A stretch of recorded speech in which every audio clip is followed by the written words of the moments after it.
Okay, so this is a small discussion show from the INNCO, different INNCO organizations here in Geneva for the COP8. We are, as you already know probably, we have not been accepted, so we are trying to maximize our impact and effect surrounding this week's proceedings. And with us here in the room, we have Thomas O'Gorman from Provapeo, Mexico. Yep. We have our Secretary General, Kim Daverstein Peterson, of also DADAFO. We have Samrat Chowdhury, Vapors India. I am representing NNA Sweden and also INNCO. And Ingmar Kirk is NNA Estonia. And Esa Saligupta from Vapors Thailand. And Claude Bomberger from EIDUS in France, and Khaled Haddad from Vapors Tunisia. And we are just here for a quick recap and a discussion of what's happened so far. So I think, Kim, you should tell us what happened when we went in. Yeah, the first Yeah, day. on the first day. Right. Well, the first thing that happened was that we thought we had prepared the paperwork, but they changed the rules during the night. Yes. So we were all frantically on our smartphones trying to get to get ourselves registered. Yeah, it was strange because for an event this big, Yeah. for them to put up a link for public access in the middle of the night by itself shows how clandestine and secret Yes. they have been trying to, It's certainly because they think the tobacco companies aren't capable of using smartphones, apparently. yeah, I mean, and to make it so difficult for people to access it. Yeah, yeah. And especially the normal public who would come there. How good are their smartphones? Yeah, and just to find out at the venue that this is the way they've changed the way that you need to get in. Yeah, yeah. And just as a small addition to that, we had asked, as we applied to be observers to the COP. So we were expecting some form of information from the Secretariat on where we were supposed to go to get in until we were voted out, that we were expecting. We did not even get that information. So we had to go in as the public, the general public, and we had to find out in the middle of the night that they had changed the system also for that. So almost at every step of the way, Yeah, they put it's designed to make it as difficult as possible, and that's not transparency. Yeah. That's opposite of transparency. Thomas, what do you think? What was your experience of going in on the first day? Well, it was pretty amazing. I mean, the fact that we were able to get in, and I remember how emotional we were as soon as we start receiving the confirmation emails with the badges, the electronic badges. Then it became difficult to get the physical badges. Yeah. So we didn't know if they were going to be ready in time, and to be in the venue, in the big conference room, it was pretty amazing to see the delegates. I got to see my country's delegates having a very good time, I guess, with taxpayers' money, of course. But it was a 2-hour ride because they kicked us out as soon as they were able. I think that what was interesting was the opposition of most of the countries to transparency and to gain some legitimacy in their decisions, because nobody supported fully the Canada proposal to be open and to be public and to broadcast all the sessions. So it's a shame, and then we got to see the rest of that day's plenaries by the computer, which I guess you will want to talk about how we were kicked off, or at least not accepted as INNCO. Yeah.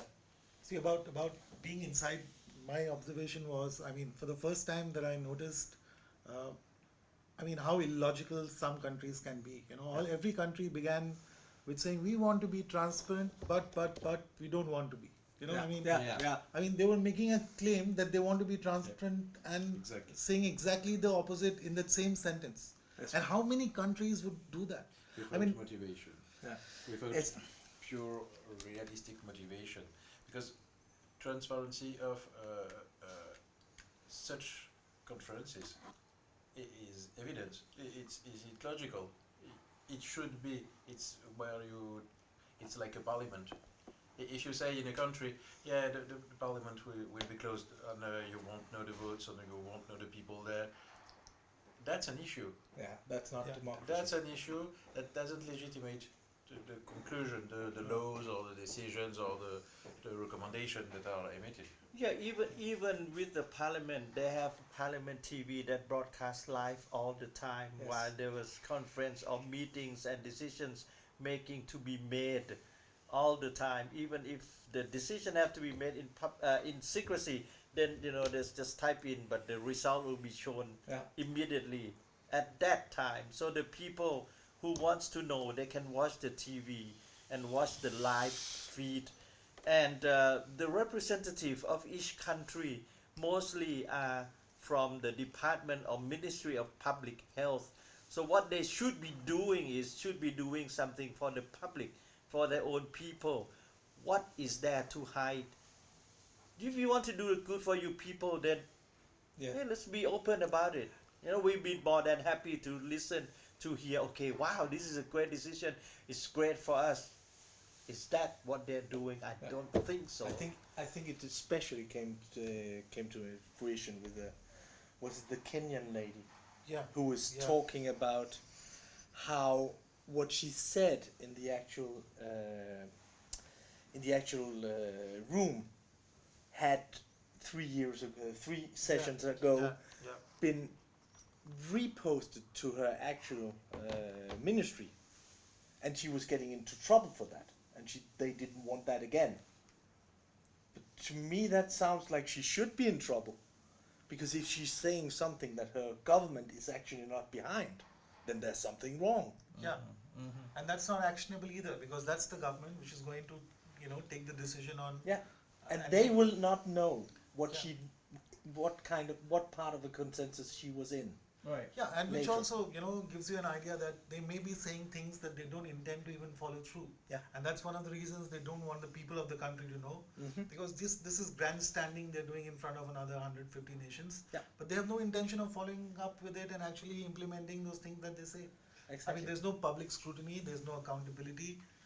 They talk about tobacco industry pressure. I cannot understand where 150 countries cannot tackle one industry. Yes, I that's mean, impressive. what kind of logical explanation is that? And even so, the tobacco companies still have access to that information. Yep. But the people don't. Yeah. We No, got but thrown out. the countries even doesn't even have it. That I think was the point. Yeah, the By the- parliament, by the lady parliament of from a country Kenya. doesn't know what's the position that they mandated somebody to have in front of Yeah. the other nations. That's strange. All they know is that a consensus was gathered. They don't know whether they were part of the consensus or not. Yeah.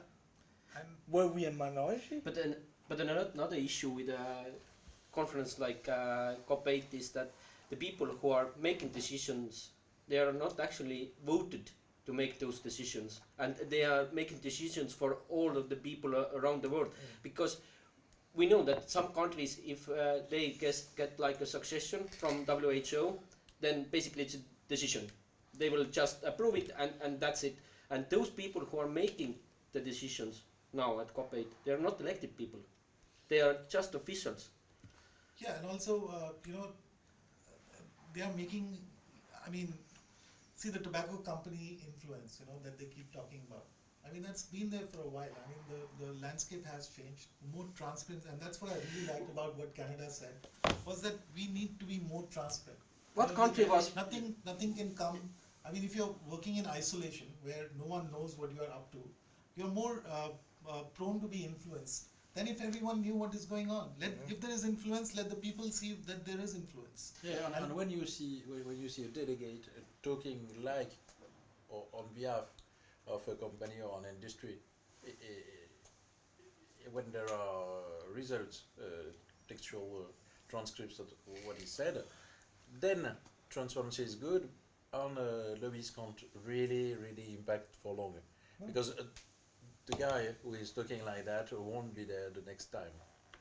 And well, it could also tackle the tobacco states. Yeah, and that's the point. You know, India, for example, was chairing the COP. The president of the COP was from the India delegation, and they're talking about tobacco industry influence. But the Indian government owns 30% of a major tobacco company. I mean, the largest. So that is tobacco interference. I mean, if you're so strict about tobacco industry interference, you should disqualify these nations until they clean up their act. That would be really taking some serious action. You know, that would be adhering to 5.3. Is it the same issue with Thailand? Because Yes. Thai was, I think he was quite loudly against transparency, and, Yeah, and yeah. if I'm not correct, Thai Right. government also owns the tobacco Yeah. companies. It's even called a Thai tobacco monopoly.